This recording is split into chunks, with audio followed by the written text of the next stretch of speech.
राजनीति का स्तर हमने बहुत हद तक इस देश में गिरता हुआ देखा है।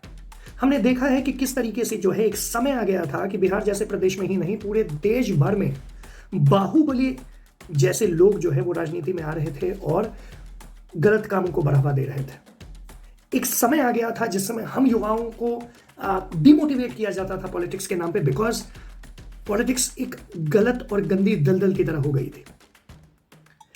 इन सबको धता बताते हुए एक नई तरीके की राजनीति का जन्म हुआ जो कि पूरी तरीके से इस देश को सर्वोपरि रखने में किस तरीके से इंपॉर्टेंस दिखा सकती है का एक बहुत अच्छा एग्जाम्पल जो है नरेंद्र मोदी की सरकार ने पिछले 10 साल में दिया है और अगले 2047 का जो व्यू है उनका उसके लिए रखा है। खुशी की बात पूरी कहानी में यह है कि बाकी सारी राजनीति अपनी जगह है जो कि करना जरूरी है, उसके अलावा देश के विकास में किसी भी तरीके की कोई भी कमी नहीं आ रही है। देश सबसे ज्यादा स्पीड से आगे बढ़ रहा है और तरक्कियां कर रहा है और जो भी दिक्कतें हैं उसका धीरे धीरे करके समाधान हो रहा है। सबसे पहले हम प्राइम मिनिस्टर नरेंद्र मोदी को सुनेंगे, उनके विजन को सुनेंगे कि वो 2047 तक का क्या विजन रखते हैं इस देश के लिए, और फिर हम आगे बात करेंगे। मोदी सपनों से आगे संकल्प लेकर चलता है। मैं दावे के साथ कह सकता हूं कि आने वाले 5 वर्ष भारत को दुनिया की तीसरी बड़ी आर्थिक ताकत बनाने वाले होंगे। आने वाले 5 साल इस अनसर्टेन वर्ल्ड के लिए एक स्थिर, समर्थ और सशक्त भारत की गारंटी के होंगे। आने वाले 5 साल भारत के इंफ्रास्ट्रक्चर को एक नई ऊंचाई देने वाले होंगे। आने वाले 5 साल भारतीय रेल के कायाकल्प के होंगे। आने वाले 5 साल बुलेट ट्रेन से लेकर वंदे भारत ट्रेन के विस्तार के होंगे। आने वाले 5 साल वाटरवे के अभूतपूर्व इस्तेमाल के होंगे। आने वाले 5 साल में आप भारत के डिफेंस एक्सपोर्ट को नया रिकॉर्ड बनाते देंगे। आने वाले 5 साल में आप भारत के स्पेस सेक्टर की एक नई उड़ान देखेंगे, गगनयान की सफलता देखेंगे। आने वाले 5 साल में आप देश के युवाओं के लिए नए सेक्टर्स का उदय देखेंगे। आने वाले 5 साल में आप भारत की सोलर पावर को घर घर तक पहुंचता देखेंगे। आने वाले 5 साल में आप भारत में ईवी मैन्युफैक्चरिंग में रिकॉर्ड वृद्धि देखेंगे। आने वाले 5 साल में आप सेमीकंडक्टर मिशन, हाइड्रोजन मिशन को जमीन पर बढ़ा देखेंगे और आने वाले 5 साल में आप निर्णायक नीतियां बनते, निर्णायक फैसले होते हुए भी देखेंगे।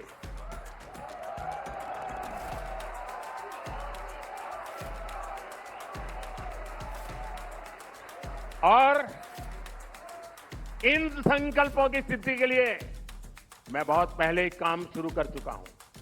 प्रोग्रेसिव अनफोल्डमेंट है इसलिए बोलता नहीं हूं। मैं इंडिया टुडे के कॉन्क्लेव में फिर आऊंगा तो इन संकल्पों पर मैं विस्तार से बात करूंगा। फिर एक बार आएगा तो देखिए, आपका ऑडियंस की आवाज है, ये मूड ऑफ द नेशन है जो देश को आगे बढ़ाने में किसी भी तरीके का मौका नहीं छोड़ना चाह रहा है, जो इस देश को आगे बढ़ाने के लिए हर मुमकिन कोशिश कर रहा है, उस आदमी का कैसे इस इलेक्शन में साथ ना दें, हम कैसे अपने देश के बारे में ना सोचें। मुझे अभी ठीक उसी तरीके की फीलिंग्स आ रही हैं जिस तरीके की फीलिंग्स मुझे आज़ादी की कहानियाँ पढ़ने में आती हैं, और ये बात मैं आपको अपने दिल से बता रहा हूँ। मुझे ये फील आ रही है कि जो 70 सालों में नहीं हो पाया वो बहुत हद तक पिछले 10 सालों में हुआ है। जो 70 सालों में हमारी आज़ादी के बाद हमारा सपना था वो बहुत हद तक, बहुत ही ज़्यादा स्पीड से हम उस तरफ पिछले 10 सालों में बढ़ पाए हैं। इतनी सारी योजनाएं सिर्फ चलाई नहीं गई, उन योजनाओं का लोगों को फ़ायदा हुआ है, और यही चीज़ कहानी में सबसे ज़्यादा डिफरेंस लाती है। एन नंबर ऑफ योजनाओं के बारे में हमने पहले बस सुना है, आज उन योजनाओं को हमने लागू होता देखा, लोगों को फ़ायदा होता देखा और देश में जो है वृद्धि होता हुआ देखा है। चाहे कोई कुछ भी कहे, लेकिन इस बात में कोई दो राय नहीं है कि इंडिया का स्टेटस इंटरनेशनली और इंडिया की औकात इंटरनली ऊपर गई है, आगे गई है, बेहतर हुई है। चाहे कहानी राजनीति करने की हो, चाहे कहानी देश के फायदे की हो, हमें दिखा है कि किस तरीके से सही सरकार होने पे, एक वेलफेयर सरकार होने पर कितना फायदा हो सकता है। हमने पिछले 10 साल में ही देखा यूपी जैसे स्टेट जो इतने बर्बाद चल रहे थे, लॉ एंड ऑर्डर प्रॉब्लम की मतलब बैंड बजी पड़ी थी जहाँ पर हमने देखा कि किस तरीके से इनकाउंटर्स हुए, किस तरीके से जो है गैंगस्टर्स खुद आके कह रहे हैं कि बचा लो वरना योगी मार देगा। ये हमने होता हुआ देखा। हमने देखा कि किस तरीके से कन्वर्जन माफियाज हाई लेवल पे कन्वर्ट्स कर रहे थे, एनजीओज के थ्रू बाहर से पैसा आ रहा था, हर चीज़ पे रोक लगते हुए देखा। आज तक मैंने सिर्फ और सिर्फ बातें सुनी हैं। बचपन से मैंने बहुत सारी ऐसी चीज़ें देखी। मैं पॉलिटिकल न्यूज़ में कुछ ज़्यादा ही मुझे लगता है मैं एक्टिव रहता था, और मैंने ऐसा भी समय देखा है, न्यूज़ पढ़ा है जिसमें जहानाबाद जैसा जेल ब्रेक कांड हो जाता है, नक्सलियों द्वारा हमला हो जाता है, पुलिस वाले मारे जाते हैं, कैदियों को छुड़ा लिया जाता है। ऐसे ऐसे जंगल राज के समय की चीज़ें मुझे अभी तक बचपन से याद है। और आज मैं अपने देश को देख रहा हूँ, आज मैं अपने उस देश के उस प्राइम मिनिस्टर को देख रहा हूँ जिसकी देश की बात बाद में होगी, विदेशों में भी औकात है। मैं ये भी देख रहा हूँ कि किस तरीके से हमारे लोग पहले मारे जाते थे और आज क्या हो रहा है। अननोन गनमैन वाली बातें हैं, ये आप और हम बहुत अच्छे से जानते हैं। आज किसी की औकात नहीं है कि वो हमारे घर में घुस के हमें नुकसान पहुंचा सके। ठीक है, सिक्योरिटी लैप्सेस होते हैं, इसमें कोई डाउट नहीं है, बहुत बड़ा देश है, बहुत सारी चीज़ें हो सकती है, लेकिन उसके दर कितने नीचे गए हैं ये आप और हमने सब ने देखा है। समझना पड़ेगा कि देश के आगे कुछ भी नहीं है। इसको अगर आप देश के लिए अंधभक्ति भी मानोगे तो भी मुझे कोई दिक्कत नहीं है।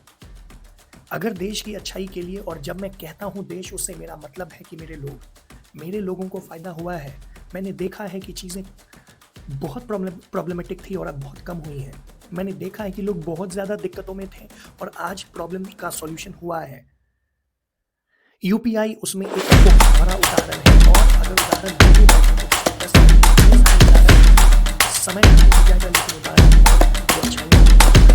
फ़ायदा सिर्फ एक फ्रंट पे हो रहा होता तो मैं कहता कि अरे यार ये सरकार तो सिर्फ यही कर रही है। लेकिन आप इंटरनेशनल रिलेशंस से लेके एक छोटे किसान, एक छोटे मजदूर तक की बात करेंगे तो इस सरकार की तरफ से कदम उठाए गए हैं जिससे उनका फायदा हो। अगर आप ये इस तरीके के किसान की बात करेंगे जो ऑर्केस्ट्रेटेड इश्यूज क्रिएट करते हैं तो मैं वहां नहीं जाना चाहूंगा, क्योंकि फिर उसमें बहुत सारी बातें हैं। लेकिन एक बात मैं कह सकता हूं कि इस देश के लिए अगर कोई सरकार कभी कुछ कर रही थी तो वो पिछले 10 साल पुरानी सरकार है। अगर इस सरकार को अभी मौका नहीं दिया तो जिंदगी भर हमने अपने देश की बातों को लेके, देश की अच्छाइयों को लेके, देश को आगे बढ़ाने को लेके, विश्व गुरु बनाने को लेके, एक विकसित राष्ट्र बनाने को लेके सारी चीजों में बहुत बड़ी मात खा जाएंगे, पीछे रह जाएंगे। यही समय है सोच समझ के, देख के, जान के, पता करके, देश के फायदे के लिए देश के समर्थन करने वालों का समर्थन किया जाए। क्योंकि अगर हमने अभी टुकड़े करने वालों को नहीं रोका तो शायद इसके बाद ना आपको ना हमें कोई भी मौका मिलेगा। जय हिंद।